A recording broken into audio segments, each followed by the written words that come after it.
Good evening, everyone that's here with us today. This very intense day, our first day of the second International Post-Colonial and Decolonial meeting. I thank you again for your presence, especially my colleagues here next to me to this evening talk, Alberto, Ousmane, Adriano. Now, my self-description, I hope you do, I ask you to do it as well. I'm a white woman, short, wavy brown hair, brown eyes. I'm wearing glasses, black blouse and cardigan, orange pants. I'm a history teacher, a mother of two girls.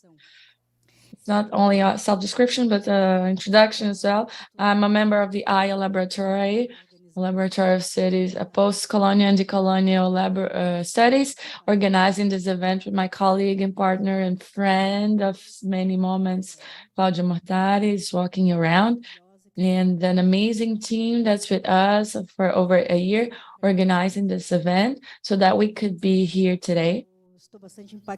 I'm very they had a very big impact on me. This play that we just watched, I think we can connect it with our speeches. A lot of we have lived. I'm sure this event is already affecting us.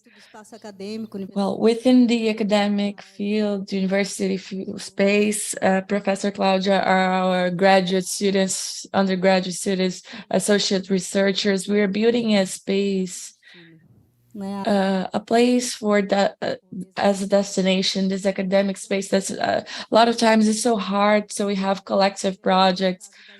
We work in the sociability between research, teaching, and outreach. So we invite who's here to get to know us more through the AIA Laboratory website, the event website, our social network that is being fed by our platforms. So we get to know each other more and more in this meeting, such a rich meeting. So we're in this together to produce knowledge, articulated with the anti-racist fight and the knowledge that comes from art. So that's what this event is about, historical and cultural crossroads. So this is my self-description, self-introduction. Now I'm going to pass the words to Adriano, Ousmane, Alberto to do the same. And so we can open with a question. Our dynamics it's very open. It's very it's informal. We have some questions, some interests, some curiosities. Well, some questions we have discussed at AIA, but also we're going to open to the audience. This is one of the potentialities of this event. This is a roundtable among us, but also with the audience. So we'll soon open to have considerable time to people to participate for us to build this knowledge together tonight. So now to Adriano for his self-description and self-introduction, please. Good evening, everyone. My name is Adriano. I'm a Black man, and I hairless, beard. I have a white T-shirt, jeans, Bordeaux sneakers, colored bracelets, a reference to my ancestors, Orishas and Niabas. My role here is to keep helping with mediation. My interest in my PhD is filmmaking.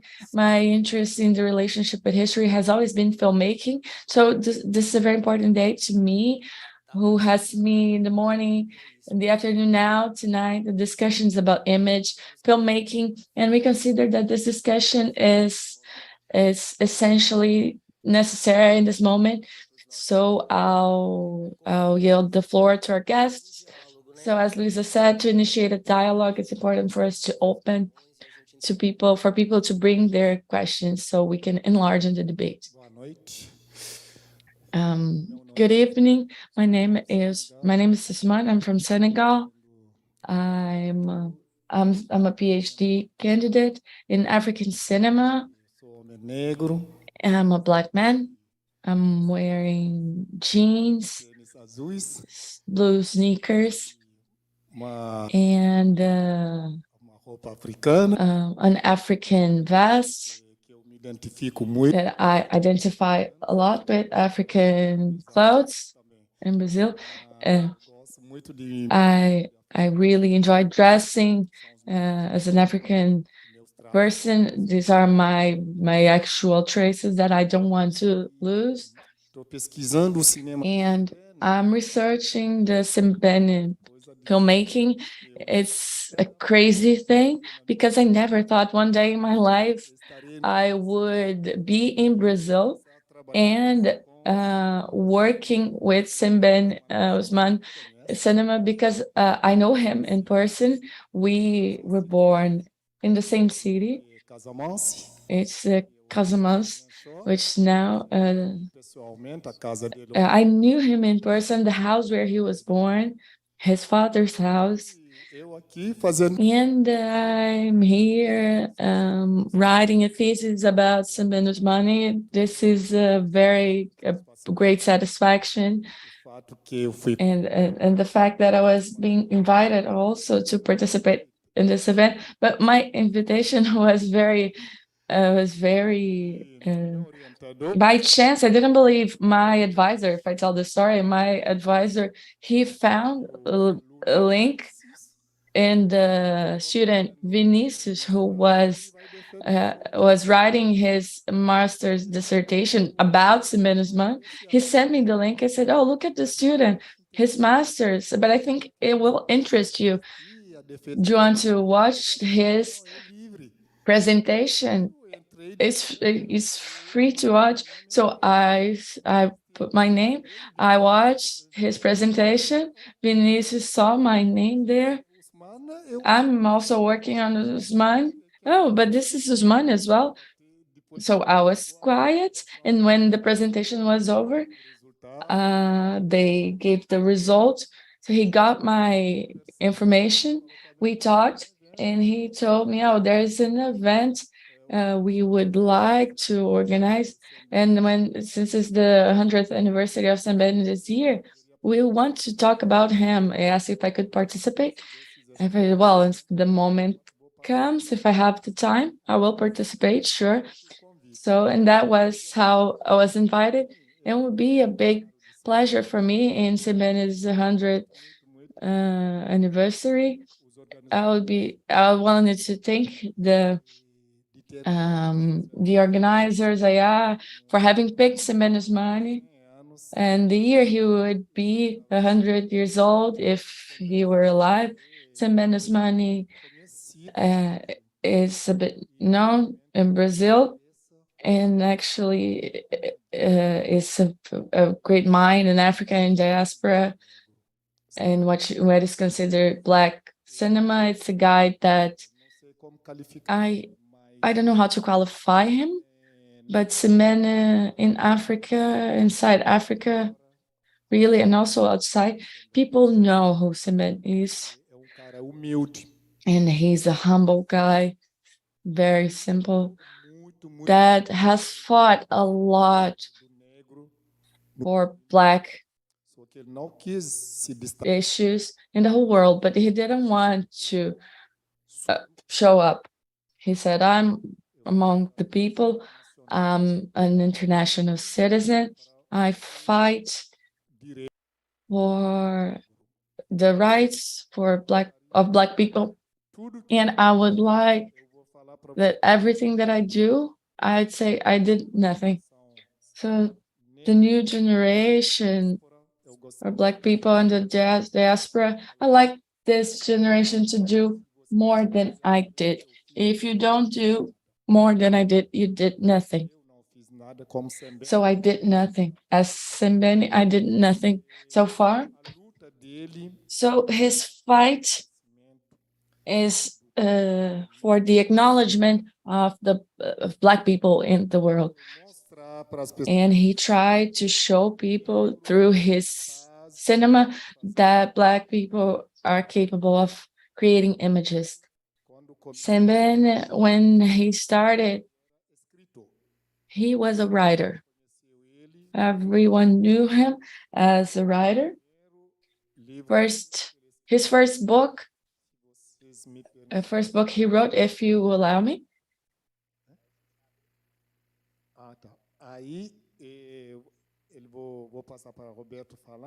I'll give to Roberto the mic to Roberto, and then I'll show his works until cinema.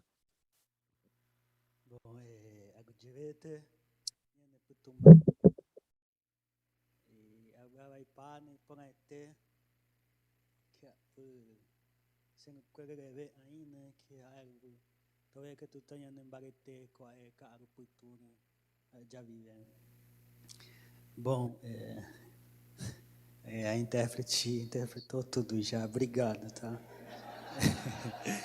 The interpreter interpreted everything. Thank you. I would like to say that my name is Alberto in Portuguese, and in Guarani, I'm Tupana, and I'm a part of the Guarani people. I'm Guarani Nhandewa. I speak 3 types of Guarani. These pants are brown. I think my pants are brown. Black shoes. My shirt is patterned, I think. First of all, I'd like to thank you for the invitation to be here, to all the organizers and the university. I think it's very important in this moment for us to have this dialogue, to speak what we think about image. I was very glad that for the first time I was able to watch theater. I was filming everything, and then the gazes eye, and I'm always thinking about image. Today I can say that I'm about Crossroads image. I can walk in my world and in your world as well. Today we make an urgent cinema. And why is it urgent? Each second, each time, our old people are leaving, and we have to record that. We have to keep them as a kind of treasure. If we kept smoke in the box, so it should stay and remain until live the tomorrow. Today I'm a researcher. I research memory, and I found out that I'm just a memory as well, that will stay inside an image that our children will see tomorrow. And why am I talking about the tomorrow? Because maybe the movie I make, I'm not able to see it, but those who will watch it, they will say, oh, Alberto made this for us. Alberto recorded this for us. So today I try to renew the new cinema, new frames, new looks. Why does this frame work? Because I don't want to follow standard Hollywood cinema. Because the school and filmmaking always teach us to follow this pattern of Brazilian cinema, Hollywood cinema. And today I write with the elderly, with the communities. Why cinema? Because within cinema, within the image, there is something beyond framing. There are invisible presences. There's a spirit there. And we have to identify at which moment that framing you're making. And I write all of this nowadays within my master's dissertation. And I want to try the PhD. And I'm always thinking about the collective. And nowadays I started making the film in 2010. I started here in Santa Catarina. I started in Iguaçu village, and I learned making films. I learned to make films practicing looking at it. I didn't study in film school. I didn't go to film school. And I always say that I think that's why I have this freedom to create my own cinema uh, inside the indigenous community. Now I don't make films only within the Guarani people, but also other people, non-indigenous films. Recently, this morning, I watched the Black cinema film. I was very happy. In Rio de Janeiro as well. Recently, I made a movie about candomblé uh, terreiros, and I got to know another reality. And I think that's it. We're going to open for questions, and I have a lot to say about cinema because I lived that, and about research, about work, the type of work I have developed in the field of arts and film. So thank you again.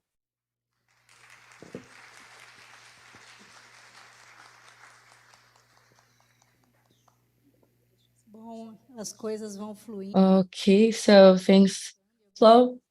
Alberto already mentioned some questions that we started before to open this discussion with you in your speech, Alberto. It reminds me a lot of that quote by Ailton Krenak in the biennial, the film Biennial, that he said that the indigenous cinema is an eye revolution that is distance from the standard cinematographic gaze. Hollywood has pasteurized image. We want to depasteurize it. These are non-controlled images because they're transcendental.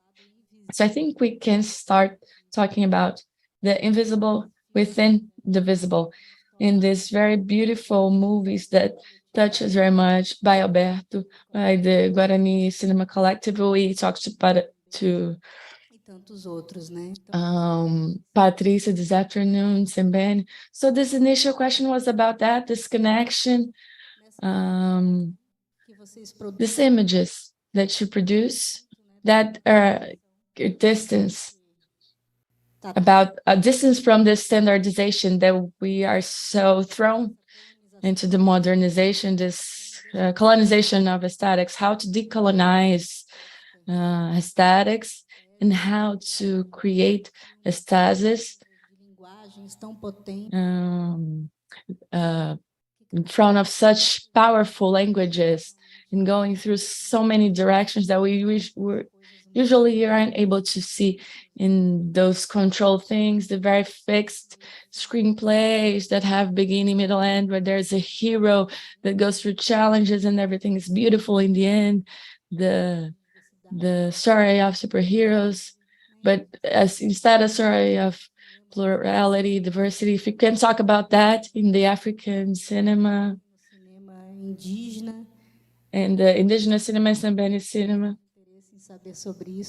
I'm going to pass the microphone to Adrian because he was interested in that, if he wants to ask a question about that. Just to add to what she said, in a certain way, you already talked about this. What was the purpose here? Well, the meeting between these two people, these two directors, because of what you say, because Sembène is not among us anymore, but you are. And you can say because you study that. And the movie from Alberto, the cinema, Alberto Cinema. So we can put that in general terms, but they don't talk. What does Alberto Cinema has to do with the other cinema? So if we look at it a bit closer or not so close, we're going to find a few elements. And those are the ones that Luisa brought for us to think about these crossroads, these ancestries. In one place, these directors meet each other, these thoughts meet each other, and we would like you to begin from there, and then we can bring more elements to them. But that was sort of what we wanted at first. If we think about what the professor mentioned, the invisibility, the invisibility of Sembène, he based that on his cinema.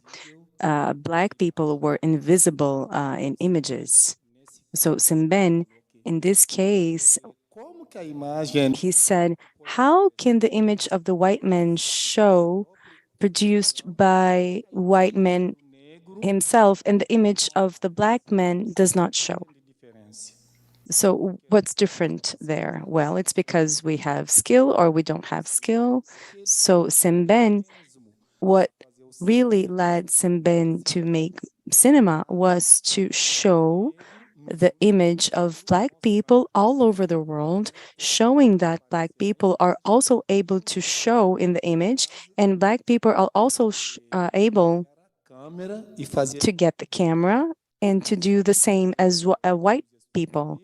Sembène, for example, in his studies, he comments that he never thought that he was going to be a filmmaker, not even study that. His father was a fisherman, and he wanted to be like a fisherman too. But Sembène, in his childhood, he was already a Pan-Africanist, and he was already an anti-colonialist.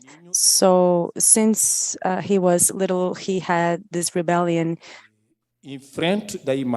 of looking at himself in his image better than white people showing his image.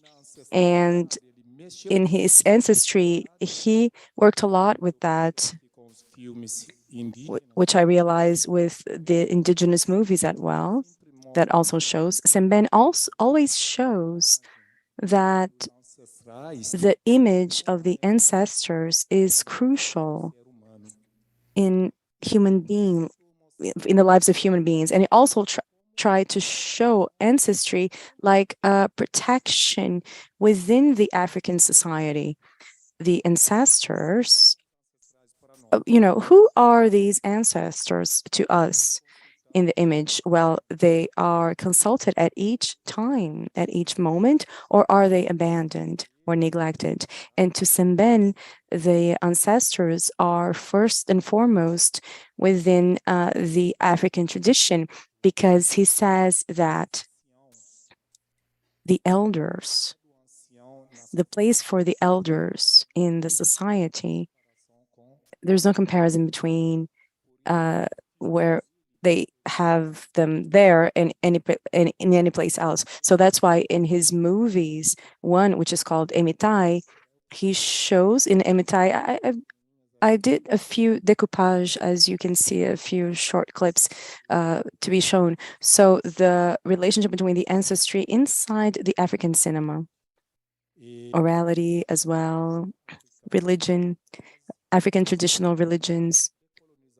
What do they bring in terms of decolonization for the African society? I think that's sort of what I wanted to say. Yeah, I'd like to talk a little bit about this matter.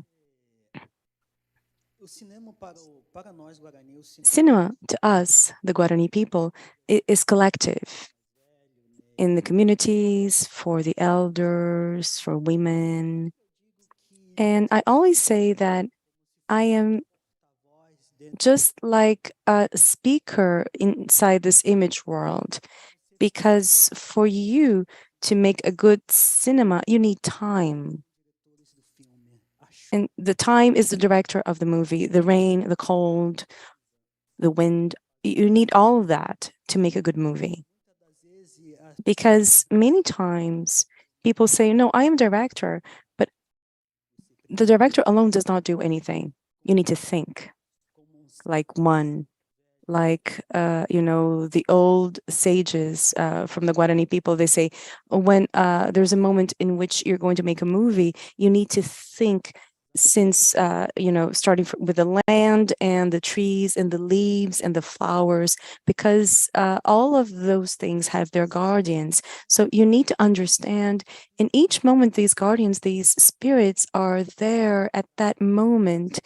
And for that, you need to connect to nature. You need to understand the spirit, the moment in which you're going to be able to film it. Because if you don't know, something can happen to you. So I think all of that. And Chiramoy, who lives in Ibiguaçu, who is now 112 years old, he was my teacher, my cinema teacher. He taught me to film. My first movie, I began with long films, and he always said to me that many times the non-indigenous person goes there to the village to drink at the source but does not want to share the source. And then he says, my grandchild, you need to learn and to show the society that knowledge needs to be shared, especially to take our Guarani world and show them that we, the Guarani people, know how to share our stories. And so this presence of the story, you need to know where to hunt and look for this story, because we used to be hunted and now we're hunters of our own stories. Today, we tell our stories by means of movies, by means of documentaries. For example, the Guarani people, it's all about orality and spirituality. So the Guarani people does not write much. So we needed to find a way to show the society who we are, how we think about our territory, and how we think about our chants, our songs, how we record stories told by the elders inside our villages and tribes. And in what moment we need to understand invisible beings when they are in the forest, when they are in the prayer house, when they are in the crops, and when they have medicinal plants to plant. So all of that, for you to make a movie, you need to understand. And what type of framing are you going to be used? It's not just because it's beautiful, let's do a close-up of that. No, it's just because it's beautiful, let's do an American plane or an average plane, an average frame. No, all of that, I transcribe that in the Guarani world, and writing these images and bringing inside a text, and to say why this image and why this name, and in what moment should we use this image, because the image to the Guarani people, the frames, they have a power. So you need to understand the power of silence, of you being able to work on this story if you want to tell this story. And in the village, it's not always that the elders get up and say, oh, yeah, you can film it, I'm going to tell you the whole story. No, you need to understand if they're silence, if they're the way they look. It needs to be understood for you to make a movie. So, and I take this with me because I learned a lot. Tiram once told me that I need to hunt in a forest with the camera that I have. And I kept thinking, imagining what type of hunt was he trying to talk about. And after the movies, after I started to work, now I understand that I need to be the hunter of my own story. The camera, as if it were a pen, as if it were a dog that's going to hunt the story of my own people in the movie. So for us, cinema is a path that helps us. It strengthens us for us to narrate our own world, for us to be able to share with people, at the same time marking our territory by means of the cinema, by means of the image. And this makes us reach people who do not know our reality, because not everyone is able to read, not everyone is able to go to the tribe. Many times people even are scared when you talk about indigenous people. They think that indigenous people are still 500 years back in the time, and it's like we did not move with history. No, we are here. We are in the modern world. Maybe today, the filmmaker that I know, we are prepared to compete on equal grounds with people who make movies. We can even do it better sometimes, because, for example, I I know how to assemble, I know how to film, I know how to complete, I need to correct color. I do everything because I know that the world here is very expensive. If you don't have money, you're not able to do a movie, to make a movie. So, and making cinema is also dangerous. Sometimes by means of the cinema, you also kill the dream. And this happens in our village and in our tribe. Many times big projects go to the village and they teach the boys to assemble, to film, but they don't teach them how to do an assemblage, because sometimes when you teach people and the young how to make traps or to make baskets or to hunt, you complete that, you end the process, and you say, okay, how you can do that, and what phase of the moon you do that, and how you do that, and all of that your son is going to learn with you, because you need to start, you need to finalize, you need to complete things. And the project, many times people just think about the money. They don't think about what the other person is thinking, about a community. And especially young people in the village, they have very weak thoughts. So they think that when there's a project, that is endless. So a project to them is never going to end, apparently. And you have success, you have fame, and you present the movies. And when the project ends, people leave. Sometimes they leave the boys in the village and in the tribe, and then they suffer from spiritual disease, an invisible disease. Only the older people work on them to put the spirit back on their place so that they can be well again. So that's what I say. I think if you end the dream, you have a lot of that in many communication means, not only cinema, but in soccer, for example. So it's very dangerous when you kill the dream. And that's why we work with the communities. The people who call me sometimes to make a movie, they say, and I say, look, I only make a movie if the person is together, if the community and the elders are with me, because it's as if there were a house, for example. You have to build the house, you have to do everything together so that you can live in the house.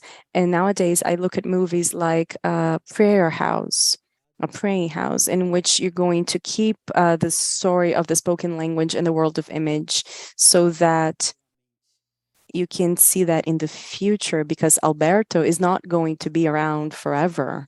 I always say that to the communities. And nowadays, I'm very happy because my relatives call me to record, even if they don't make movies, but they want to record their own stories, our story, inside a file, because we see that we don't know what's going to happen tomorrow. For example, the pandemic took a lot of wise old people from us. And the movie, we keep this memory, the dream that people have. And this makes us look at the movie like, how can we work to keep things, to record things? How can we work according to their thoughts of the elders and of the communities?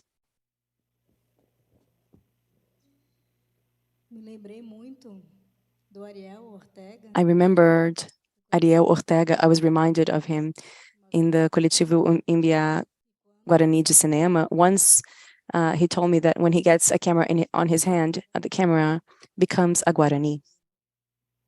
It becomes a being of the village. So you need to have the time of the village. You need to have the respect for the elders. You need to value the process more than the product. Maybe that is a difference that's insignificant between African cinema and indigenous cinema to an aesthetic colonial product. So my question is, in the sense of trying to understand a bit more, this process in the community, in the culture, in the Coletivo Guarani de Cinema Guarani collective group. I know it's common, and many times you see the raw material and you invite people to watch, and everybody comments on the movie, gives feedback because the movie is collective. The film is from the community. It's not ready before in the fixed script, controlled script. It's very important to the community, so it's not a product, it's a process from a culture and a history of its own. So I'd also like to ask about this historical narrative. I think this came up a lot when you talked. How to retell this story, this history of Brazil, the history of Africa's, and the history of these connections, all of them, between Brazil and Africa by means of the images and historical narratives that are filmed. I'm going to answer then. I think we are telling our stories when we make up documentaries because many times people, when they go to the tribe, especially, they want to tell stories of the past. They don't want to tell the stories of the present. So to us, the Guarani people in particular, the most important thing in life is the past and the present and the future. Each night we ask Nhanderu to illuminate us, to enlighten us so that we can wake up the next day and we can move on. We don't think about the future like, oh, in the future I want to become a doctor. No, there's only today. Today is the most important day. The history is together with the present. Past is together with the present. And by means of chants and dreams, we are able to keep on moving tomorrow. So based on the moment in which we make movies, we already retell our story and our history to the society so that the society can understand how the Guarani people think and chant and narrate their own stories and how they teach their own children and how the Guarani people respect the time, because to us there are only two times, the new year and an old year. So you need to understand all that, and you need to convey that to people by means of a film. For example, I know how to speak better when I make movies and by showing movies by means of the movies than here talking, Portuguese, speaking Portuguese. Because many times I say that in Portuguese, I need to run and chase the Portuguese language as if I had to run and pick him up and bring it back so that I can speak. So there's a difficulty there. And we find it in our journey. And based on the moment in which you give this opportunity and you call these people and you look for these local communities, you are already retelling your own story within our Brazil.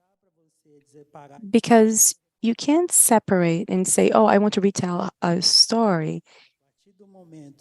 So based on the moment in which, for example, the university here to the village, you have a participation in a ceremony, and you sit down to listen to a story, to understand how the Guarani people think, we are retelling this new world, what we think. I think so, Para Sembène, For Sembène, filmes dele, a primeira coisa que ele fez, he started to make his movies, and the first thing that he did was to acknowledge the African people.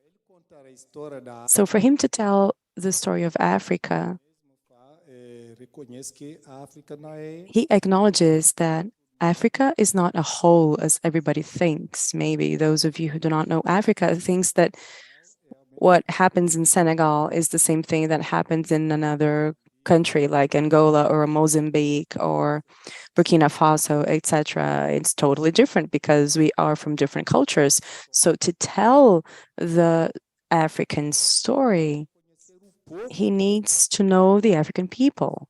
que ele fez That's why, well, what did he do? The first thing, he traveled in Africa, all around Africa.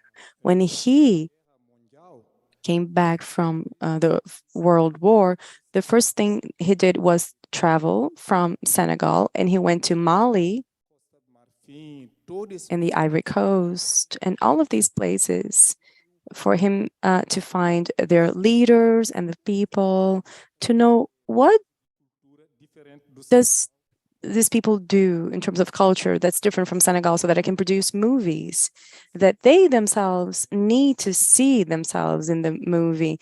Their own reality needs to be told, to them as Africans.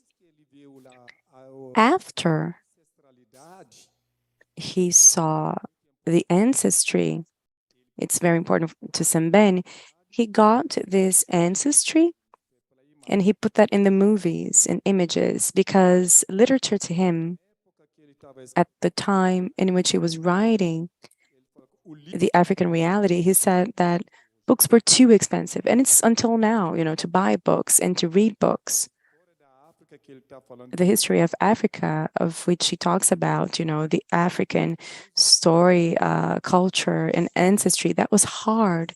No one could read what he wanted to show to Africa, the African ancestry and decolonization, the image of the colonizer inside Africa, what colonizers were doing to Africans, and Africans were not understanding that. So I need to step back and make images, to get a camera and to put that for the African culture, and to show them the reality of what's happening, and also to show the physical strength that ancestry has within Africa. Because the African people, whether you like it or not, they have this physical strength from the ancestors. Whenever, just like he said, the Tupi, we have that. We believe in physical strength within the African society. And these strengths, these forces, they help the African people when they need. So they can call the ancestors and ask for support from the ancestors. And this way, who did not believe in physical strength, those can see with their own eyes. The Africans say that, like some Sembène talks about, if you see an African family without an elder, it's like a house that was built without a door and without a window. You can just come in and leave as you wish. The elders, the African elders, they, when you believe them, they show you. When you don't believe them, Sembène shows that in the movies. When you don't believe, they are the ones who are going to show that you did not believe your elders, and so your reward is here. And the reward is actually a negative reward. I don't know if Vinicius, can you show us a little bit of the clips, the Sembène cinema and the relationship with African ancestry?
Tete jakumkuli karamba undui karempai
Amitai,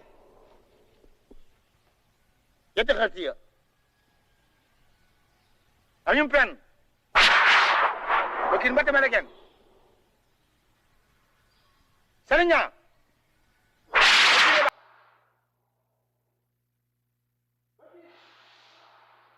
Atu baitan. Dugan kawasan berkit. Yeji mudom tak tandu hintom. Dugan kawasan berkit. Yeji mudom tak tandu hintom. Bakin. Wajimo. Dijiba sama kedai. Emano yeje nyimu. Emano. Burogum ajola. Kulmo kona usene yayo. Wajimo digandiyo. Digandiyo. Emano ehangoli manyi. Wa emano ehangoli hamanyi. Waliba. Buya mukane. Gitike arafanyuti. Ana nanu muti. Igelut ajola awasani. Siet selop sakesi fumulo. Emano fanasani. Esuga ileme. Kunyira kufangu jaw. Wa ojogot. Waru kana kafoyoli. Ulabul ijam. Jimeko do foro jino ban kabay kafu ji ala ñu ribusol Siet sulop sakke su fumulo. Kone mano. Esuga ileme. Kunyole li kuje. fanuke mata ni len ci mo kino Man. Jone di suka. Bani sen me manay. Man ni gan yomu. Jone this is suka sukai. Jone faniket. Se inje faniket. Ikemu. Buro ma da fe.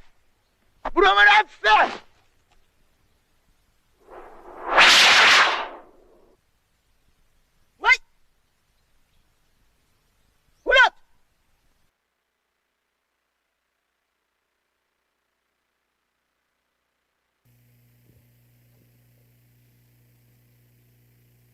Então, essa parte que eu mostro aqui, o Sembène está mostrando o cinema. So this part I showed you, Sembène is showing cinema and ancestrality. A crença africana. And the African belief to those who believe and to those who don't. So these are the ancestors, the African ancestors, and each of them have their names. We have to believe them. And when we make the offers, we have to call them for protection, to protect the African people. And this one's called Gimeko. Gimeko believed in the ancestors, the physical strength of the ancestors that Sembène shows here, that we cannot not make offers for their ancestors, and Gimeko to deny them freedom when the colonizers were in Africa, to colonize Africa and wanted rice to take to the French troops. And the Jola people, which is my people, didn't accept to give the rice. They fought the French, but they forgot to make their sacrifice to ask for the support and protection of the ancestors. And since they took the children to war, they're complaining about it. Why, if our ancestors had all this strength, where were they when white people came to take our children to war? Why didn't they defend us, our two children, not to go to war? And then the ancestor said, because you did not believe us and were a while without making your offers to us. And since you didn't make your offers to us, now in the war that you went, now you'll have to die in war, because you're the only one who didn't believe. Everyone who went to war that believed us, we protected them. So this Africa can show that traditional African religion, the ancestors have a fundamental role inside the African society. Even if you don't see them, you have to believe them. You have to believe them. And even if there is the Islamic religion among it, and the Catholic religion also, the first religion is our traditional African religion, cannot be abandoned. So the punishment is here, you're going to die, and the others are going to survive. So that's what Sembène wants to show in the the relationship between African cinema and ancestrality.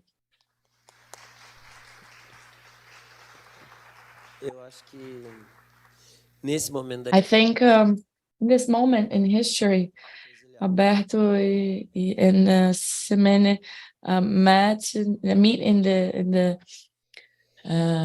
the Crossroads. So we're going to take a step further, and then we'll share.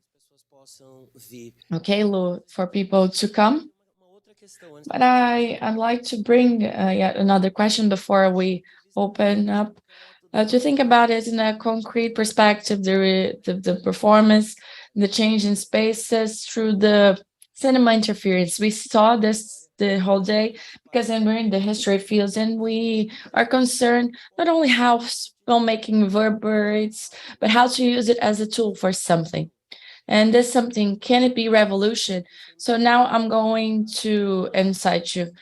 If I'm mistaken, please correct me. I know that Sembène thinks that not that cinema cannot spark revolution, but it's not necessarily revolutionary as per se.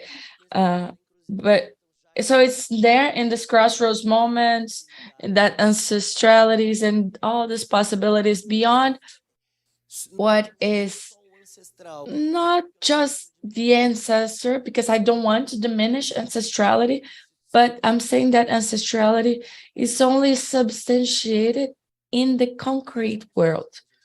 Gods are like dreams. If we don't believe them, they don't exist. So that's what I want to instigate here. We have in this crossroads ancestrality, the strength, the desire, the acknowledgement of my belonging. But when are we putting white people away? In the good way. In the colonial way. Okay, deal with that, white people. please.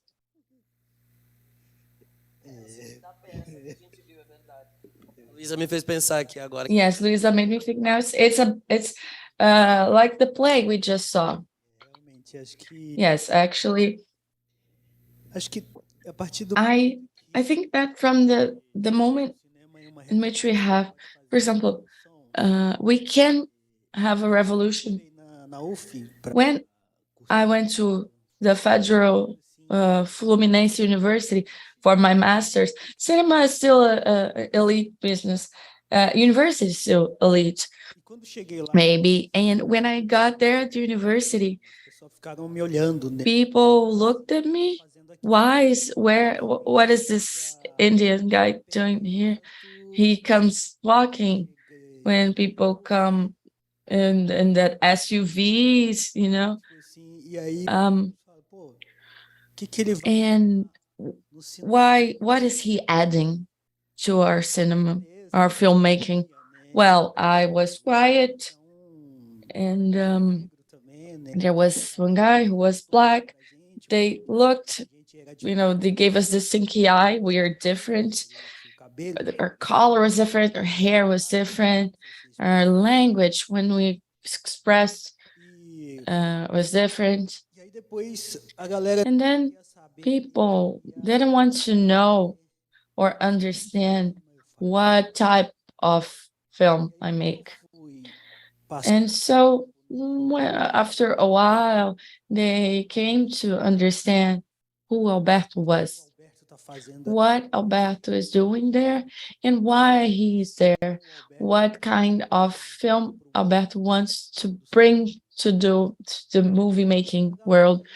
And then that was when people wanted to come to me, because Alberto, he's not only respected by their own Guarani people, but Alberto, well, people say that, oh, look for Alberto about indigenous cinema. E aí quando And people came to understand when people wanted to surgiu uma come at me, for example, when there's a quota for 10% within the cinema for indigenous as directors. aí que eles queriam me convidaram, a pessoa que Well, they invited me. People who had never talked to me came and said, well, I have a project. Don't you want to sign it for me? And I was like, eu não conheço, come on, I don't know you. vou chegar e assim, How am I going to sign your project now?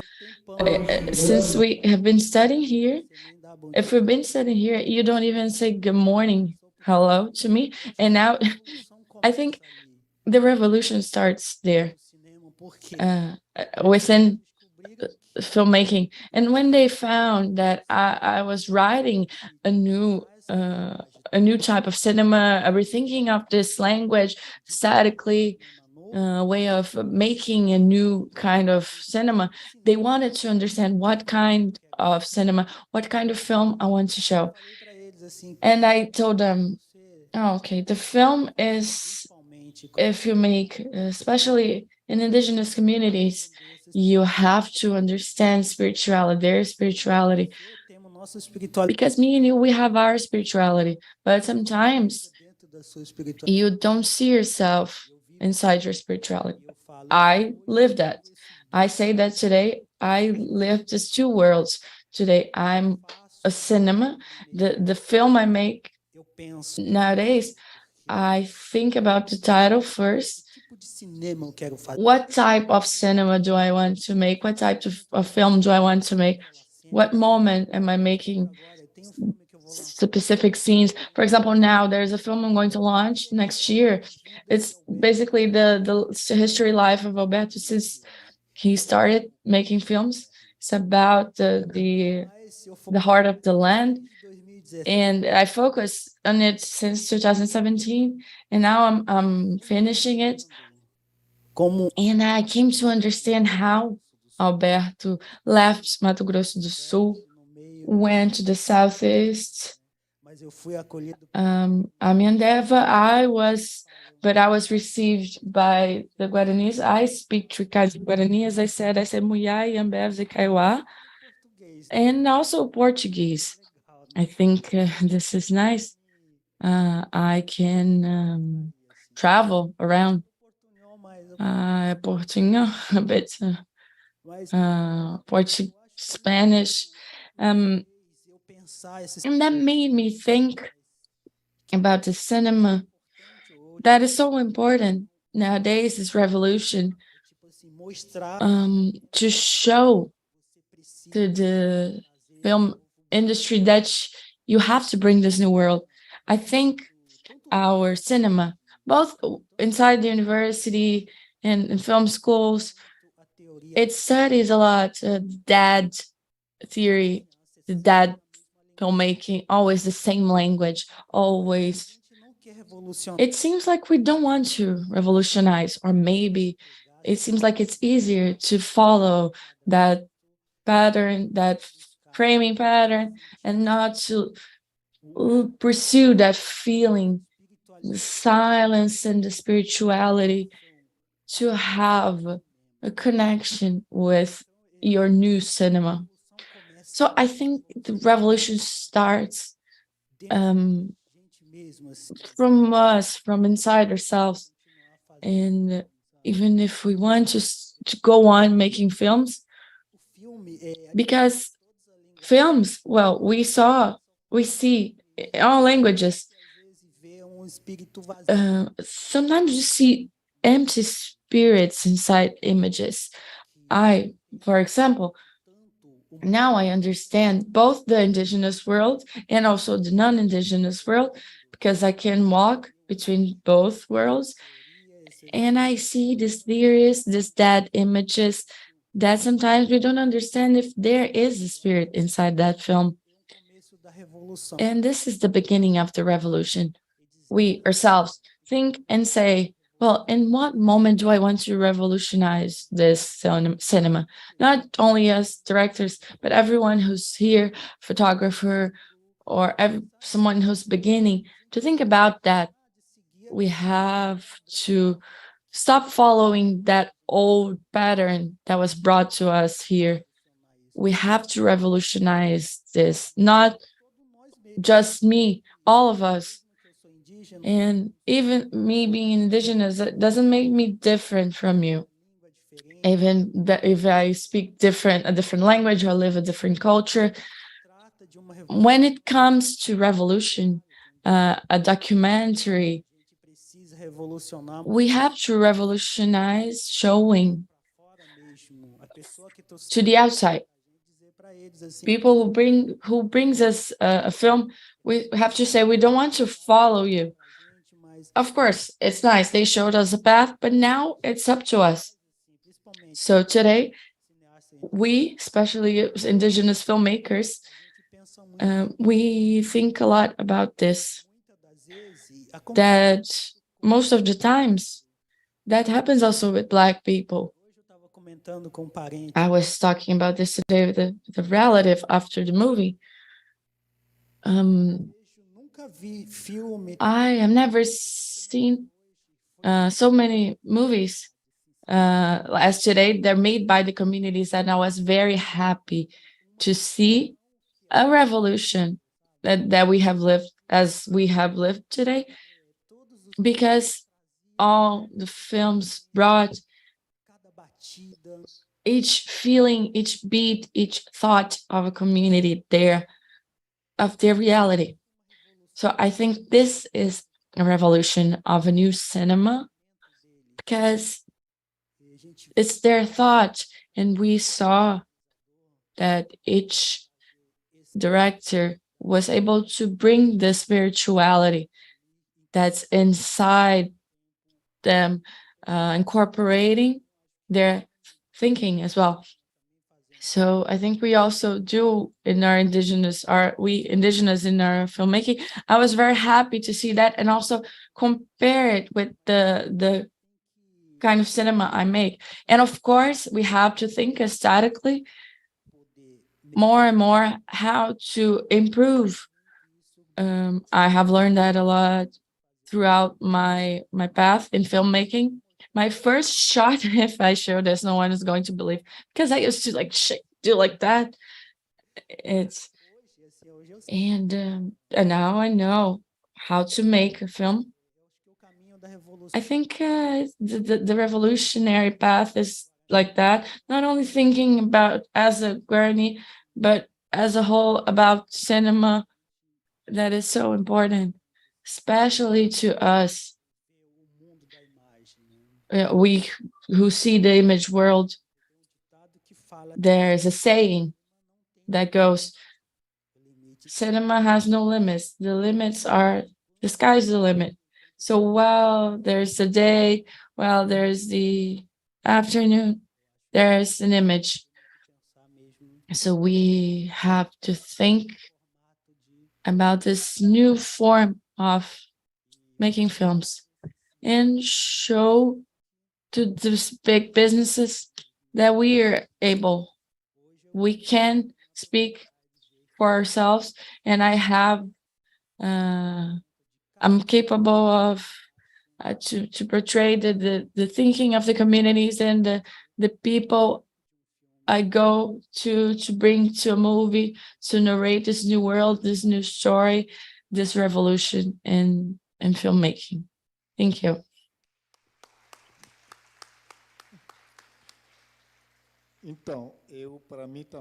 So for me too, Sembène cinema is a revolutionary cinema.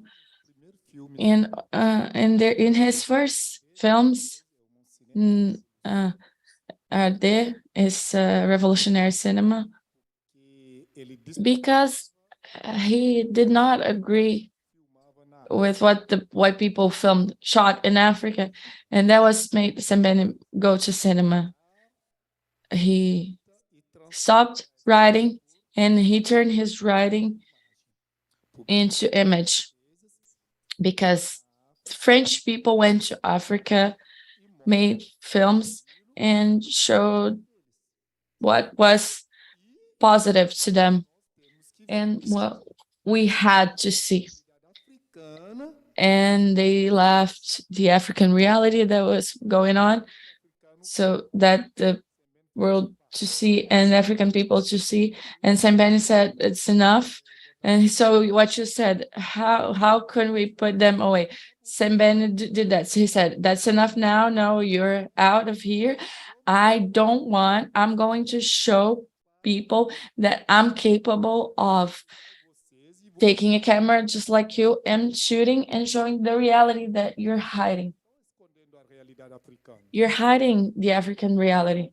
It's here in front of everyone that's seeing, and you're taking everything off, or you get to Africa and you shoot nice things and the forest, lions, etc.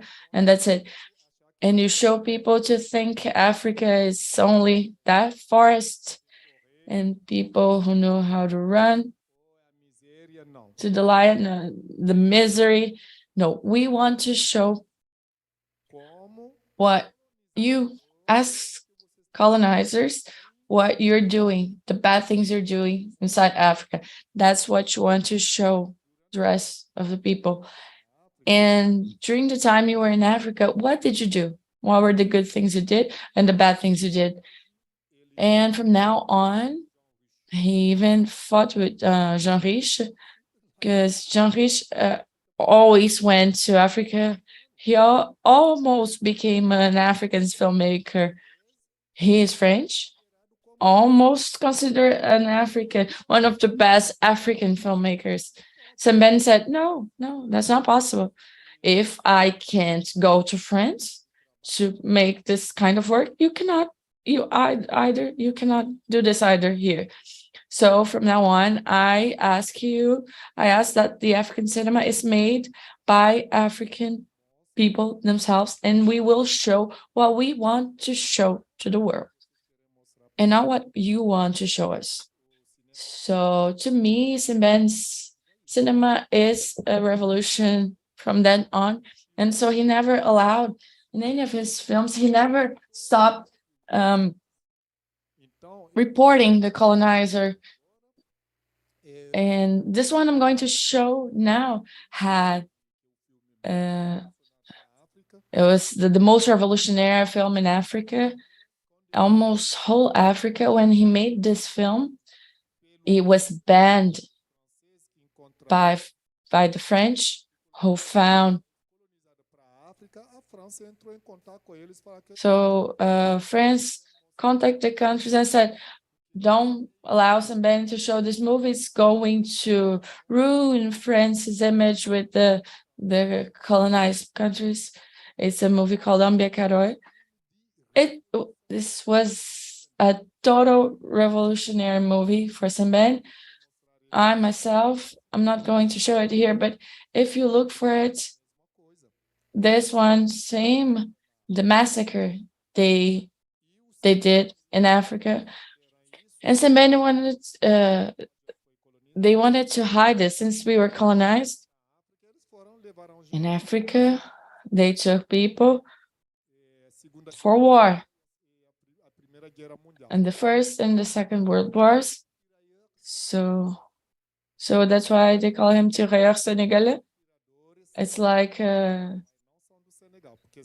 shooters from Senegal, but they're not only from Senegal, they're from whole Africa. And since Senegal was the capital of Western French Africa at the time, they called him Tireur Senegalais. But the massacre, until today, France didn't recognize this massacre or apologize to the French or Western Africa. They don't recognize that they made this massacre. They don't pronounce themselves. And to Sembène, they had to apologize to Africa because Africa released them in both world wars. And if it weren't for Africa, Germany would domain France. And if you allow me, there is a statement by Hitler at the time to General de Gaulle. He told him,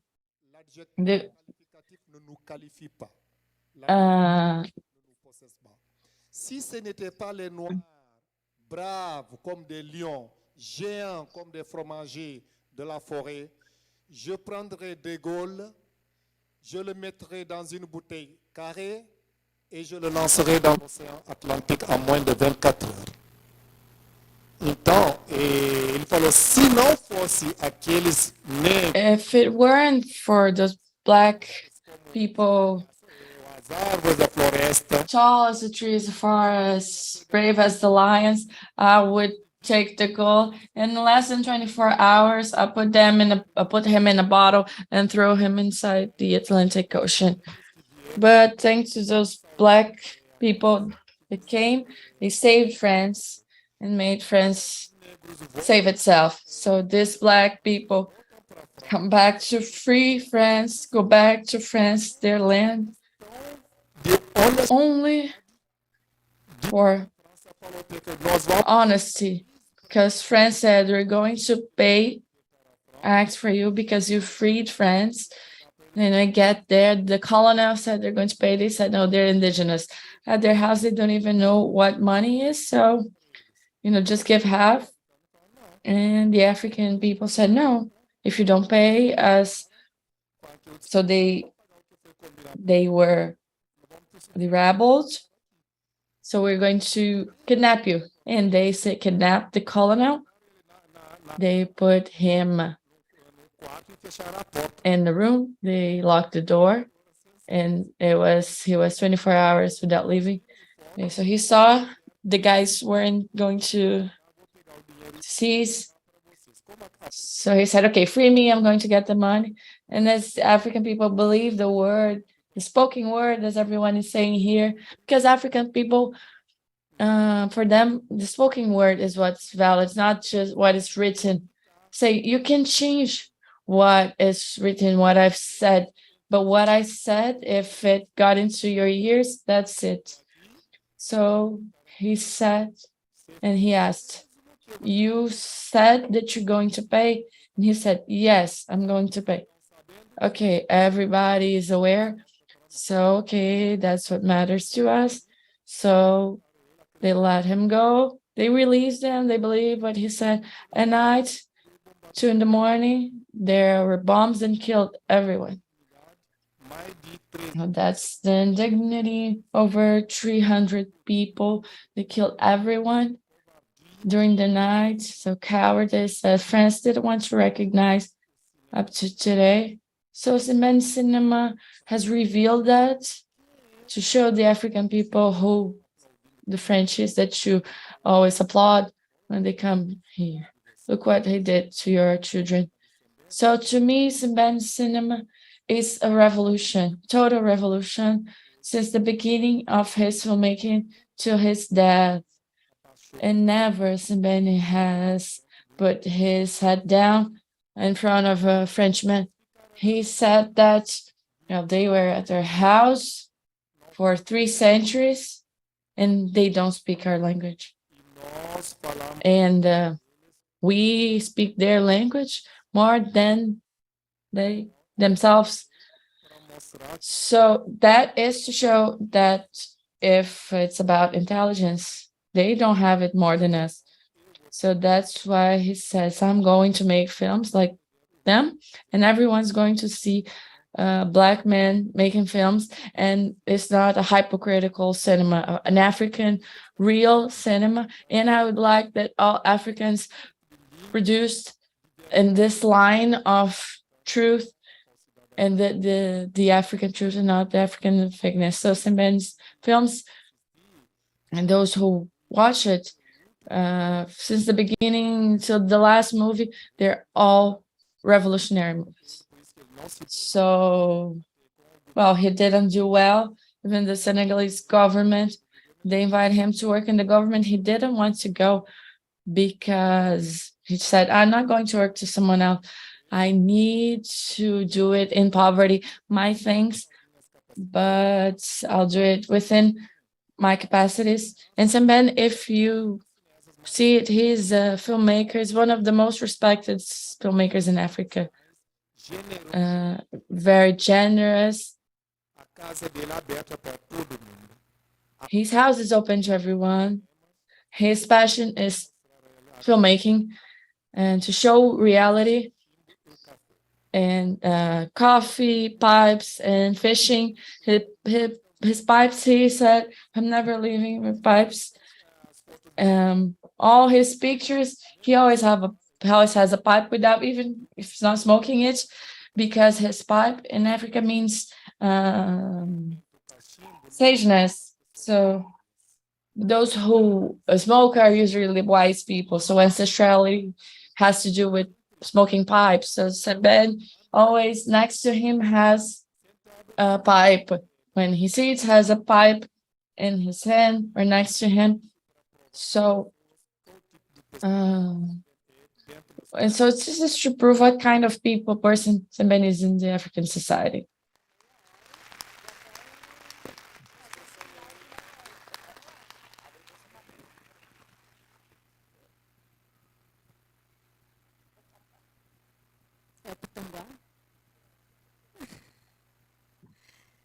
Octangua? Another connection. Well, let's open for questions now. The production team is taking care of our time because at night we have an agreement done with words that we're not going to surpass our time in this space because they need to close the space. So we still have half an hour to have our Q&A. Yeah, differently from the French, we're going to be true to our words. So you can come here and you can ask questions. We can have a block of questions and you can come to the front and you can ask your questions, 3 or 4 questions, and then the guests will answer.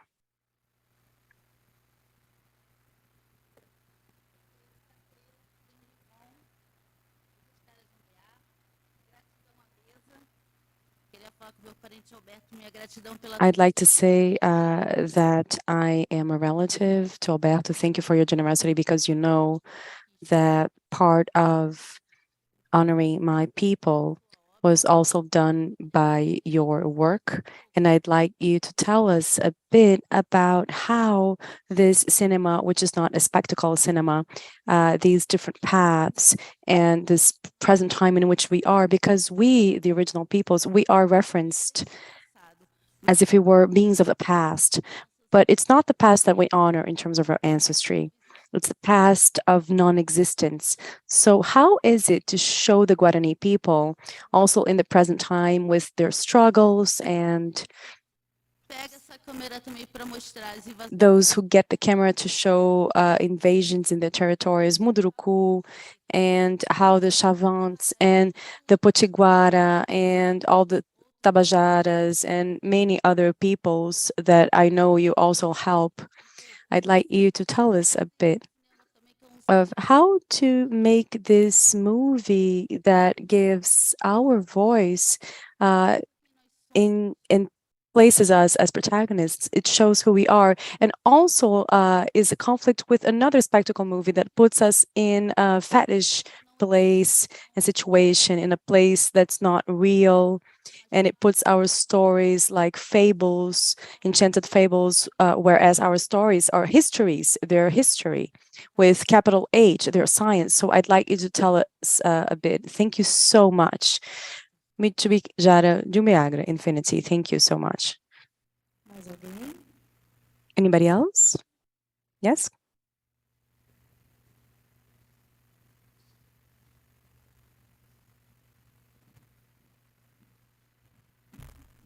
Boa noite a todos. Good evening, everyone. Realmente foi prazer.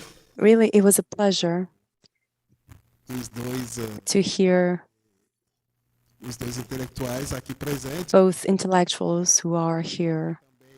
I'd also like to congratulate the organizers of this panel because it's a pertinent issue. It's very important, very up to date.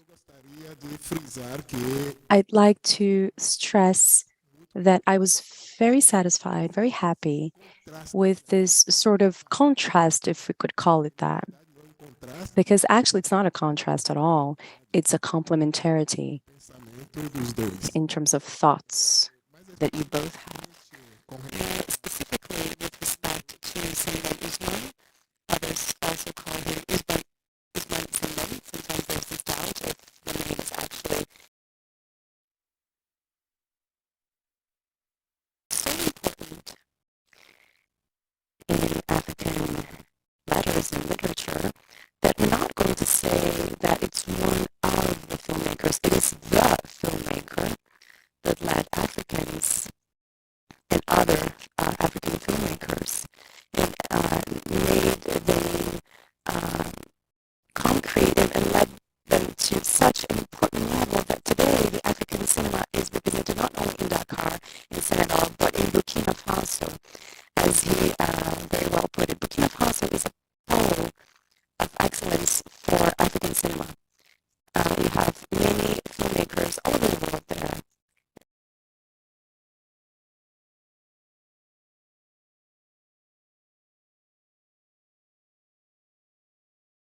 Cinema, you can look at Burkina Faso. And Sembène Ousmane, something else. We talk about spoken language. Sembène Ousmane did not graduate. He did not study in the university, but based on oral tradition, the weight of this spoken language tradition, he came to be who he is today, because we know today who he is. So this is also very important to be said. Another element, when we talk about revolution, what I say is that it is within the so-called African independences literature from the 1960s until now. Africa had these African independences, especially Western Africa. There's an age. It's 62 years approximately. A few countries had that a little before, like Guinea, or with Accra, and Ghana as well.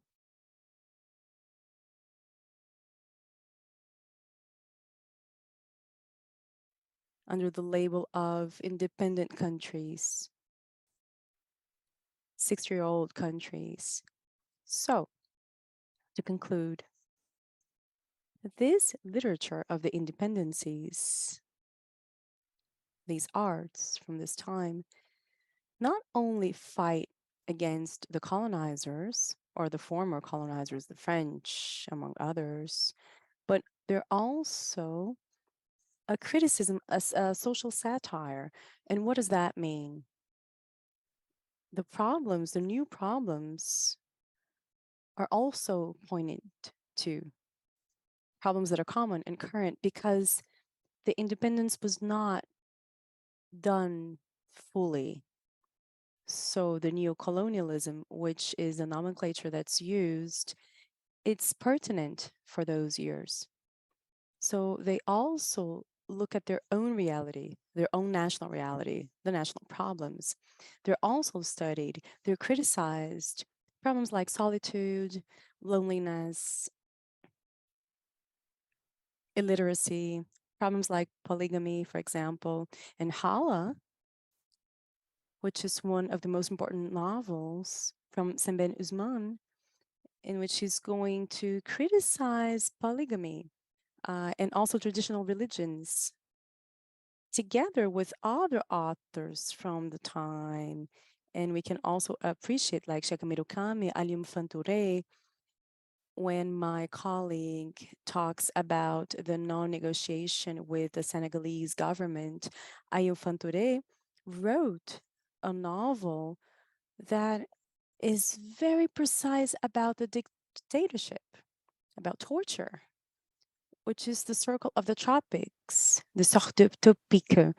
It's a social satire, and he had to be in exile to write that. So let us see a revolution in this sense. Thank you.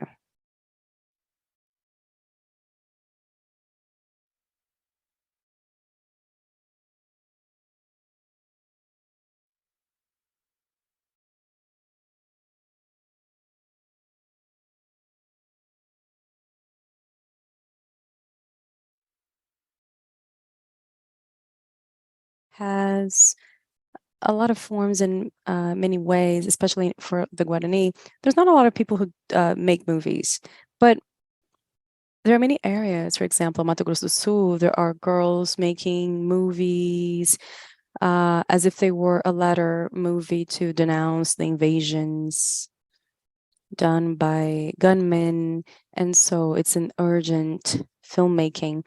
In my case, I make movies to keep the memories. I'm very much concerned with dreams, memories from the elders, the communities, the place, the space. So I think with that, we can also improve in what way are these memories going to be narrated, both aesthetically, like in terms of the thoughts, and how are you going to write this movie in an image format? Because we know that many times the cinema, like my friend here mentioned, sometimes the non-Indigenous movie, they have big projects and they go to our tribe and they want to tell a story that's very cute just for tourists to see or to sell the image. And they always want to tell the story of the past. Indigenous people need to be with the feathers and all painted in their faces and, without clothes and with those small pieces of cloth in front of certain parts of the body. So that reinforces the prejudice. It seems that we're still going through things like that. We're still living life like that, but it's not like that at all right now. In our tribe, I always compare that a lot to a tree. You have the roots and you have the trunk and you have the leaves and the branches. And in the branches, you have the antennas like cell phones and appliances, cars, other things. And the trunk is a school, you have pharmacy, you have a healthcare unit, and the roots, you have a prayer house in which you have the wisdom of the elders. So we need to know how to work on these three. We need to understand how to eat, actually, the flesh, and you eat the fish and you do not eat the spine, because outside we see a lot of things, and so you need to take only the meat, the flesh, which is the project which is good for our territory, and you need to leave the spine here, the structure, because that's not going to do well for our people. So that's how we need to think about movies and cinema. We need to improve more and more so that we can show the society in what way we're going to tell our story, each people.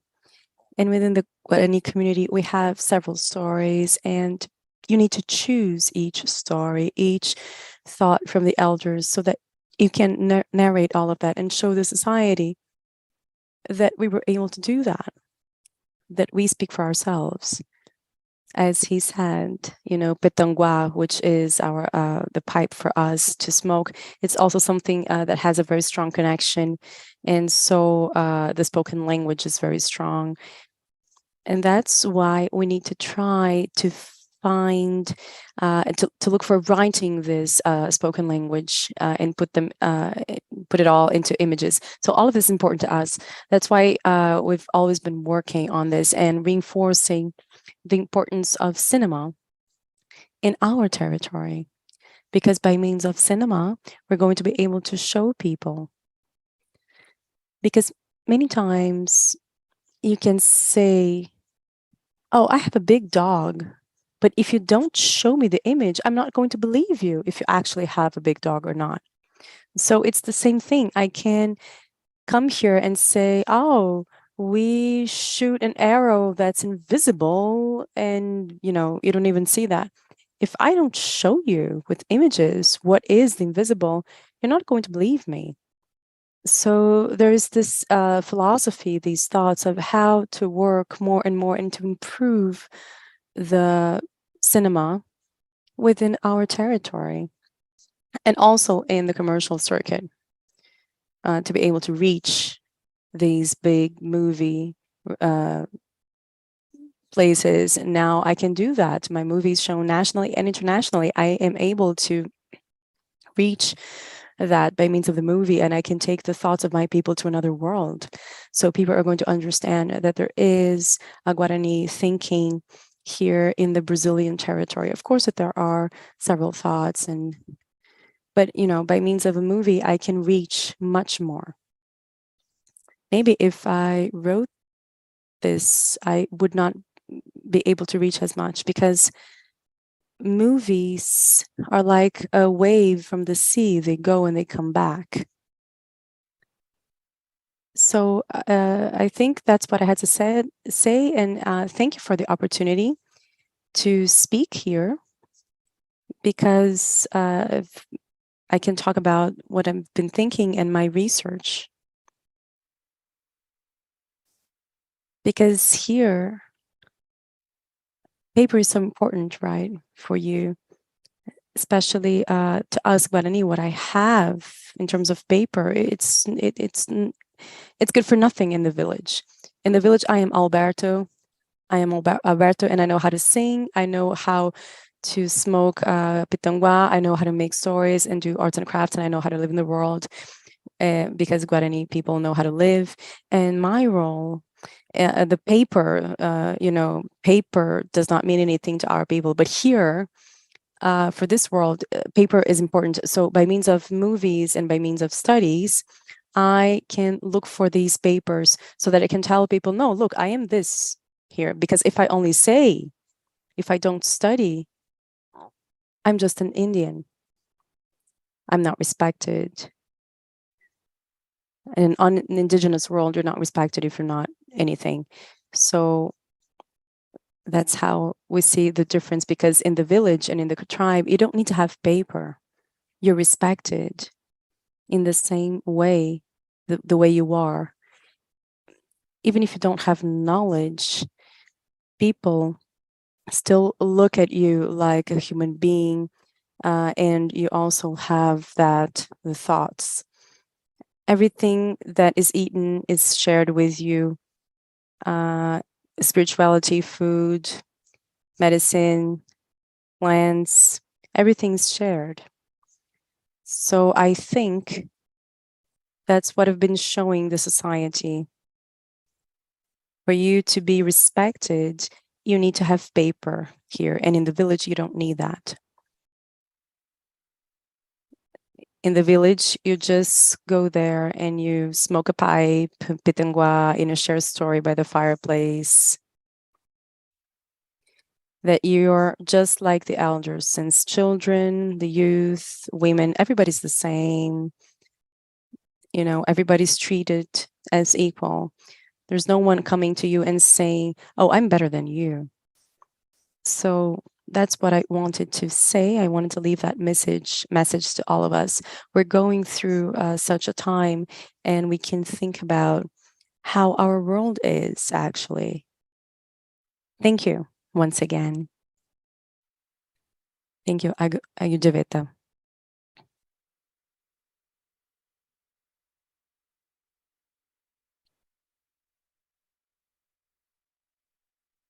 Yeah, just like he said, I'm going to get part of what he said, because it's almost always the same thinking like Sembène had, because Sembène was a writer, but he saw that his literature was not reaching the audience. So what did he say? He said that the only way that I have to show the image of Africa so that everyone can have access to that is by movies. So he got what he wrote in the books and he transformed that into a movie, and everybody opened their eyes and started to follow the African reality. And he wrote for a long time, since the 1950s, and nobody could read because books are expensive. And in the 1960s, it became an image, and then everybody got to know the reality from Africa. And when my friend said, here, Sembène, talked about revolution, he was born a revolutionary. He was born a Pan-Africanist. Because Sembène, people say that he was excluded, he was expelled from school. No, Ousmane, say that he was not expelled. He got expelled. He ran out because he wanted to, because he did not accept what colonizers were doing in Africa. When we were having class, those things that you talk about, giving a hand, and people beat with them, they clap and something, that's it. They wanted to do that to Sembène. And when he was 14, he did not accept that.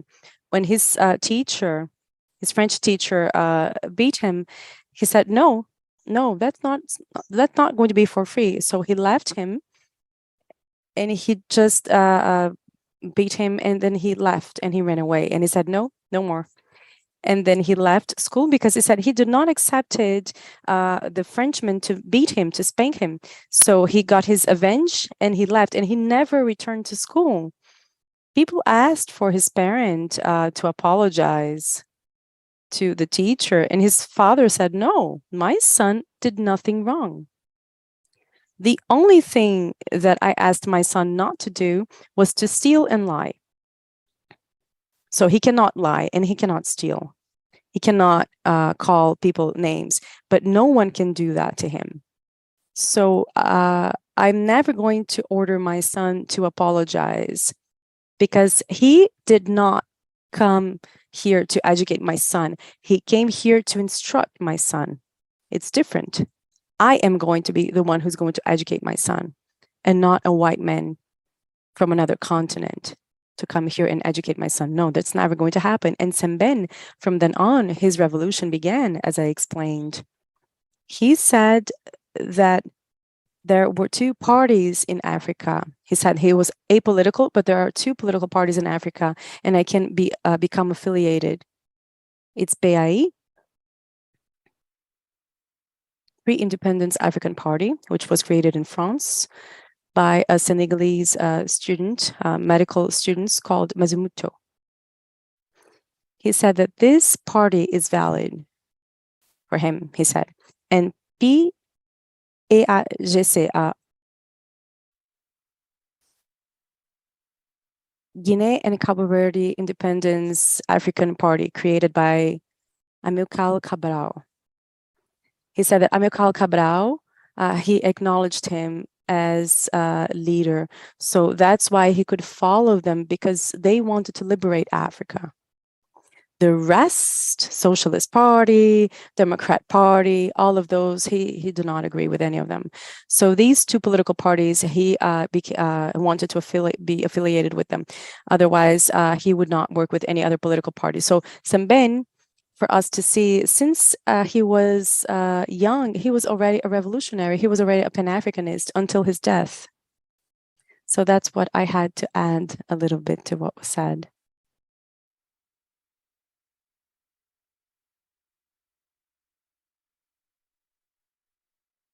Well, unfortunately, we have to conclude, but I think we reached part of the objective. The other is going to be in the minds of people as they walk away from this afterwards. And may this become fruitful even further. But this was essential. This meeting was magical. Sembène is among us. And I'm touched again because it's very important. We know, and people in history can think. We are very good to analyze. Some of us are very good in analyzing movies, but we need to go beyond that. Today showed us that it's not possible to do a historical analysis if I don't know how I am building the support of my speech, because paper, we're great with paper. You know, we can fill it with words, right? But to write with the images, with feelings, to write the spoken language, and to transform words into images, which is its place, it's the best place for the word, and not this one, because this cannot reach everyone. So we historians should rethink. I'm not inviting anyone to be a filmmaker. I'd like to, but I'm not inviting anyone to do that. And I'm on this path. I'm learning more and more, and I'm trying to understand how we can sew this tissue, the movie-making tissue, the history tissue. That's what forms us, and that's what you brought, and that's what Aya and EPD and everyone involved in this event are going to thank you for. And on behalf of EPD and Aya, tomorrow we will have more, 9 a.m. And a round of applause for a Brazilian indigenous movie and African movie, and long live the movie and the cinema in our history. It's with force and revolution is possible. They just told us that. I have a channel, Alberto Alvares, whoever wants to follow me.